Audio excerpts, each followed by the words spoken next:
Welcome into South Florida Daily and happy almost weekend. I'm Megan Hayes. And I'm Kate Monahan. I'm so excited for the weekend. Can't wait to chill. What are you doing? I am chilling very hard. After last weekend, we had the Cognizant Classic. So much fun, but a few days in the sun. Take it out of you. I need to take a little rest break this weekend, so I'll be chilling very hard, and I'm very excited about it. Absolutely, can't wait. And we have the perfect show today to kick off your weekend, so let's get into it. We head out on the town with Frank Licari to visit an Italian-American plant-based restaurant even meat eaters will enjoy. Speaking of food, we head to a great restaurant in Lake Worth serving up gourmet dishes. Trying to impress the in-laws? Take them to Oceano Kitchen and thank us later. It's Fitness Friday. I interview a local trainer about the hottest fitness event coming to town, District Fit. Don't be lazy and sign up. But first, we learn about the most iconic women in polo. Here's Breakaway. South Florida Daily is on the move with Palm Tran. And it was like the perfect mentorship. Sunny to Hope, like passing the baton. Right there, it gives me chills talking about it. And so she was just such an incredible woman, and I think so many people have tried to continue on carrying her legacy, and they've done a great job. There's just so many women that can try to continue on. Thanks to Sunny, today women's polo is the fastest growing sector in polo in the U.S. There is no women's polo without Sunny Hale. What she did for the sport on and even off of the field is incredible. And she was the only female American polo player to reach a 10-goal status until now.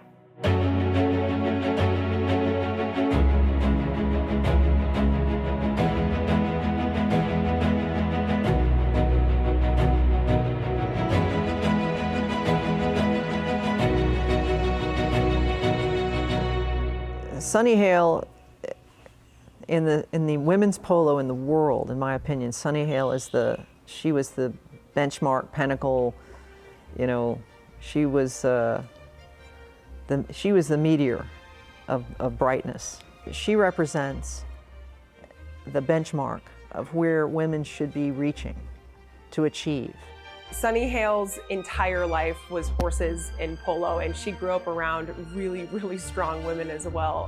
Her mom, Sue Sally Hale, was one of the original pioneers of women's polo. She was one of the first female members of the United States Polo Association. So probably would have been really easy for Sunny to just ride her mom's coattails, but she didn't. She started carving out this legacy of her own. No, Sunny Hale, any girl that plays women's polo grew up looking at her and just admiring her and watching her pave the way for women's polo. She's the only woman pro to ever win the U.S. Open in the history of polo in the United States. In the year 2000, which was 23 years ago, she won with Adolfo Cambiaso, Lola Castagnola, and Phil Heatley. Adolfo Cambiaso is one of the best polo players of all time, and he's actually the one who chose Sunny to play on that team. And Tim Gannon, who is the owner of the team, supported that decision because he had faith in Sunny too. This was also during a time where it was rare to see a woman competing in the US Open. That win put her on the map in such a major way. I mean, she shattered this notion that the US Open should only be won by men. She ended up becoming the highest rated American female polo player in the world.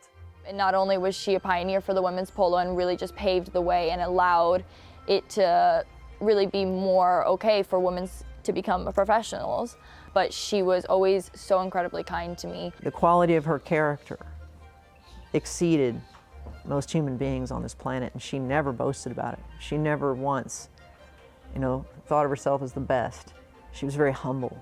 She would give people advice on the other team and how they could improve their game. Sometimes they'd beat her, and she would smile and shake their hand, hey, you played really well, you made that play work. That was her essence. That was her spiritual being. She was really working at trying to get women involved in the game. She's the one that came up with the Women's Championship Tournament and created that idea that the more tournaments available for women to play, the more chances they get to play, then the better they will be. And when Sunny Hale was starting her women's championship tournament in 2006, there were 22% women members. Now there are 40.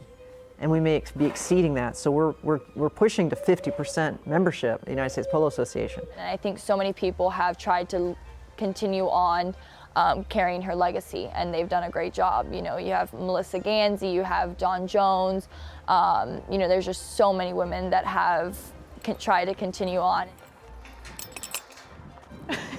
The youngest one is the most curious. Ever since I was little, I had always wanted to be as good as Sunny. And when I got older, what she started down with the WCT and what she did for women's polo was hugely inspiring. And I wanted to bring an aspect of what she started for women's polo to Canada. It has turned into a tournament where we not only empower women in the sport, but also young women in the sport. She was a role model for so many people, not just little girls or women, or for men too. I was a super picky eater growing up, and my dad was always like, you know, finish that last piece of steak so you get as strong as Sunny Hale, and you know, things like that. So like, those are people that you look up to. I definitely admire her a tremendous amount. I remember being a little girl and her helping me out. I got a call from Sunny Hale. The next year we were going to play in the Women's U.S. Open. No, we were going to play in the U.S. Open in 2016. And she called me up and said, hey, Dawn, I want to put this team together. I got Hope Adiano. She's only 13, but she's this dynamo. She's the next 10-goal women's player. She's going to be 10 goals in women's handicap. She will. She's only 13. I'm like, Sunny, are you out of your mind? Man, these women are hitting so hard out there. You got a 13-year-old that's just like, you know, she's a little spaghetti string. Are you kidding me? And I said, I don't think I'm ready for that. And Sunny demurred, like, okay, all right. But, you know, I wasn't prepared yet. And sadly, Sunny Hale died that next year. I didn't even know she was sick. Hardly anyone knew. I don't think maybe one person on the planet knew other than herself. That's the way she wanted to leave this earth, you know? And didn't want to burden anybody. But what she left with Hope is she praised Hope at the age of 13 and even younger. There are many pictures of her and Hope together when she's at these women's championship tournaments learning as a young kid. And it was like the perfect mentorship. Sunny to Hope, like passing the baton. Right there, it gives me chills talking about it. I almost want to cry. Because Sunny passed that baton to her when she was 13. The year after that Sunny passed away, sadly, I decided, you know, I'm going to honor Sunny and I'm going to call Hope Adiano.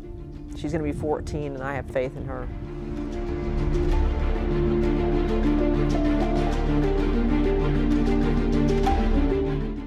South Florida Daily is on the move with Palm Tran. Along with exercising, eating healthy is another piece of the puzzle. Do I like Italian food? Forget about it. I am becoming a part of the plant-based mafia family. Just giving you a little bit of that. There you go. Yeah. Let's get this guy an application. If you tell Italians, I'm eating a meat sauce, it's not meat, or I'm eating this, you know that. Yeah. So what possessed you to come up with this concept? Because it's brilliant. It was part of a healthy transition. Yep. And I was like, man, I need to make a change. Yeah. So I took some of my parents' and grandparents' old recipes and started converting them after learning about what the plant-based diet can do for you. It seems like whenever you eat vegetarian or vegan, there's a certain type of food that's made. Yes. You rarely think of it as Italian-based. It's pretty easy if you think about it. Italians are Mediterranean, and Mediterranean diet is predominantly plant-based. Yep. If you take out the meat from Italian food, there's still so much there. That smells great. We also have, as you see, the mafia motif. The one thing that I noticed when I was in LA is that I got a lot of pushback for being Italian. So I wound up saying, you know what, I'm going to turn this mafia thing on its head, and I'm going to own it. This is one of the reasons we started Plant-Based Mafia. If you're a vegan or plant-based, you could come in here and no one's going to hit you. Yeah. Right? Yeah. We only whack plants. You only not whack plants. animals. That's a great slogan. Oh yeah. Thanks, man. No, thank you. Thank you very much. I get to go eat now. When you come in here, you feel like you're at somebody's Italian grandma's home in Brooklyn in the 40s. Yeah. We have the most loyal customers I think in the country. Because they're afraid. They're afraid. They might be.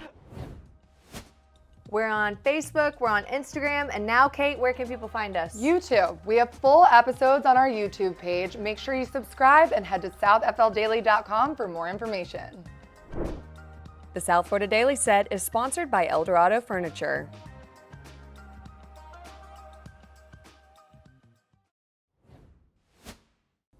Today I'm here with Natalie Addison, owner of Movement West Palm Beach, a new gym, and Lululemon ambassador. Natalie, thank you for joining us. I'm so happy to be here. I'm so excited to talk about District Fit, this new event. Tell me about the event happening next week. So, the District Fit is West Palm's most engaging fitness and wellness festival. It is a partnership between the Hilton West Palm Beach and the Square. And it's basically an all-day wellness, fitness, healthy lifestyle, health-conscious day where there's classes all day long, there's talks all day long, and it is incredibly engaging with the community, and I'm really excited to be a part of it. How did you get involved with District Fit? So when I first moved here, I actually attended the event, and once I attended, I thought, this is amazing. I love seeing the city come together in my field, and I want to be a part of it. So I reached out to them to see how I could be of help, and then every year since then, my role in it has kind of evolved. And some years I teach fitness, some years I teach dance, some years I teach yoga. But this year is really special because I get to be a part of it in multiple ways. My gym will have its own class, and then I got to take a look at the schedule and help them out with suggestions on how to evolve the schedule and really branch it out so that the whole city can be included in all the different fitness and wellness styles. So I love being a part of it, and my role has just evolved over the years. That's so awesome, and it's nice that you're inclusive of, all fitness levels too. Can you walk me through the day and kind of the different activities that people can expect? Of course. So in the morning, there will be a recovery row, which is going to be some tents that will be set up on Rosemary Ave in the square. That will be going all day long, so people can check out all the different recovery needs, also some tastings, some talks, some engagement and stretching with all the different companies, so that'll be there all day. But then the classes start at the square and start at the Hilton early in the morning and go all the way until 3-4 p.m. So there's lots of scheduled classes, and you can kind of bounce back and forth and walk over Okeechobee to go to the Hilton and come back to the square and like basically pick and choose what classes that you really want to attend and be a part of. Definitely. Yeah, it is inclusive to everybody, all fitness levels. And what I really love about District Fit is that it's community engaging in a way that is welcoming. So if maybe you're not at the same place as the person next to you, you can at least dial that back a little bit, or if you'd like to boost it up a little bit, you can. And the instructors make those accommodations. So they make those progressions and regressions to make people feel really included, because that's the whole point of the Wellness Festival, is to have all ages, all people, all walks of life in a variety of classes so everybody can share and engage. What can participants expect when they arrive to District Fit, and what do you want them to feel after this wonderful event and day? They can expect a lot of great energy. They can also expect a lot of amazing fitness facilities, wellness facilities, companies that are from the community to be there. All local, which is lovely, supporting local and enabling them to grow. They can also expect some amazing classes, some really great programming, good people, and expect to also connect with others that maybe they've never met before. So they get to go home feeling like they connected with their community, they got to sweat, they got to try new things, and they learned maybe a couple of new things about health and wellness to take into their lifestyles. And if people are interested in participating, is there a fee, or how do they sign up for District Fit? So it is donation-based or free, and they can go to districtfitwpb.com if they want to know a little bit more. There's also an Eventbrite that they can take a look at the schedule. And these donations, if it is a donation-based event, will go to a local nonprofit called Digital Vibes. They're a great company. They bring a lot of music and dance and arts to the inner city kids and youth. They're lovely. So all of those donations will go to something local and a great cause. So I would encourage, if you want to donate, to please donate, but all the classes are free and complimentary for everyone in the community. If you'd like to learn more about District Fit, visit southfldaily.com. We have all the information there.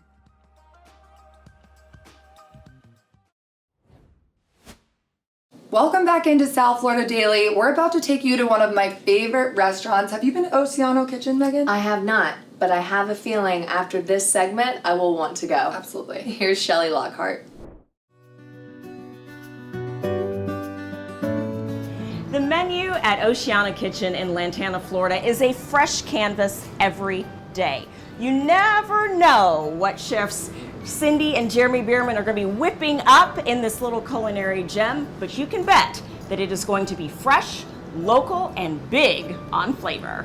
So what are we making today, chefs? So we got some king salmon, and what we're going to do is we're going to make what's called gravlax out of it. So it's kind of like a smoked salmon, but it's not smoked, it's just cured. And we cure it with salt and citrus and some dill, and then what we're going to do is actually going to slice it, and we're going to do a pizza with it. Now, one of the things I love, and I think every chef kind of would love to be able to say this, there are no substitutions.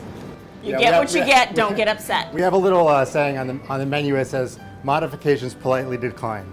And it's sort of our way of saying, listen, we've put things together, we've created it the way that we feel like it's best eaten, and we hope you come here and enjoy it that way. Okay, so you are making holes in the cookies? So I scoop the cookie dough, and then I make little holes, fill them with caramel.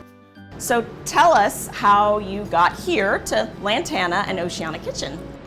Well, it's been a long journey. I've been doing pastry for about 20 years, and Jeremy's been cooking for 20 something years. 20 plus years or so. And somewhere in there was a little romance. Yeah, well, we were working in New York together, and we met there, working for Daniel Balut at DB Kitchen, or DB Bistro, which was his third restaurant. Our wood-fired oven here, that's sort of really the heart of this kitchen. If you've noticed in here, as you start to look around, we, unlike a traditional restaurant, we don't have any hood fans, and all we work with is really that wood-fired oven. So everything's cooked in there. So we're actually making some house-made ricotta today as well, which I'm going to show you in just a couple minutes. And but really that oven, plus we have a smoker outside, which we're going to fire up today to do some pork shanks on. All right. Is where it's at here. So. Okay, well, let me get my apron on, and I'm ready to cook. It's time for the cheese. All right, so it's been sitting now for probably about a half an hour, 45 minutes. And what you can see is that there's sort of the separation that's gone on there between the cheese and that liquid that's underneath. And so what we're going to do now is basically, if you just come in and just you don't want to disturb it too much, and basically just pour this in. Okay. And you can see all of the liquid, or the whey, is running down to the bottom. But you can see all of that whey coming through there. But once this sits for a bit, and then what we'll basically do is take this, we can season it a little bit, maybe a little oil, and we just put it on a plate, and we can serve it with some of our roasted pears. Talk to us a little bit about, because the menu's different every day, how'd you decide to put salmon on today's menu? We have so much fish here locally that we try to use fish that's out of the waters right here. And when we don't, we want something that's really unique. One of the things that just came into season is Columbia River king salmons. So these are true river salmons. They're just incredible color because they're wild. So what are we doing to the salmon? So this is a cure, and one thing that you're going to find interesting, we don't use a lot of recipes here. The recipe for the salt and the sugar is about all we really need, and the rest of it is kind of up here. By feel. We're going to add a little bit of cracked coriander in here. All right. And we're also going to add a little bit of celery seed. Tell me, what do these flavors all do when they're together? All right. So the salt, the sugar, the zest, all of this is going to basically go and sit on top of the salmon. We're gonna put a little bit down here where the fish is going to go. And basically, the curing process is that the salt is going to hit the skin or the flesh of the fish, and it is going to draw out moisture. It's going to firm the fish up. Sometimes you have 4 or 5 people go out to dinner and one person is kind of like, well, I don't eat that, I don't eat this. But everybody eats pizza. Kids eat pizza, everybody eats pizza. Even if you're a vegetarian, you eat, the only time we have an issue is gluten, but. Oh my gosh, this crust. I'm gonna take the pizza and run. We're giving away a super deluxe Magic Summer experience to the New Kids on the Block show, happening here in West Palm Beach. The show is July 20th at I Think Financial Amphitheater. The prize pack we're giving away includes a pre-show meet and greet, 1 pair of great seats, and the opportunity to watch the first 5 songs from the best spot in the house on stage. Head to the South Florida Daily Instagram and look for the giveaway post to learn how you can enter for your chance to win. And don't forget, stream the New Kids on the Block new single now wherever you listen to music. Time for your weekend rundown, a list of cool things happening in our backyard over the next few days. It's time to ride the Rapids. Rapids Water Park in West Palm Beach opens Saturday, March 9th for the 2024 season. Enjoy a family-friendly foam party and dive-in movies each day this weekend. Moana is the featured film on March 9th, and the Super Mario Bros. Movie will be shown March 10th. Get more information and buy your tickets at rapidswaterpark.com. Spring training is back in the Palm Beaches. Make your way to Roger Dean Chevrolet Stadium in Jupiter to watch the St. Louis Cardinals and the Miami Marlins for the 2024 spring training season. The New York Mets take on the Cardinals at 1:05 on Saturday, March 9th. The Marlins play the Cardinals at 1:10 on Sunday, March 10th. Get tickets at RogerDeanChevroletStadium.com. Over at Cacti Park of the Palm Beaches, you'll find the Houston Astros and the Washington Nationals. They're welcoming fans there for spring training. Watch the Nats take on the Astros at 12:05 p.m. on Saturday, March 9th. Those tickets are available at cactipark.com.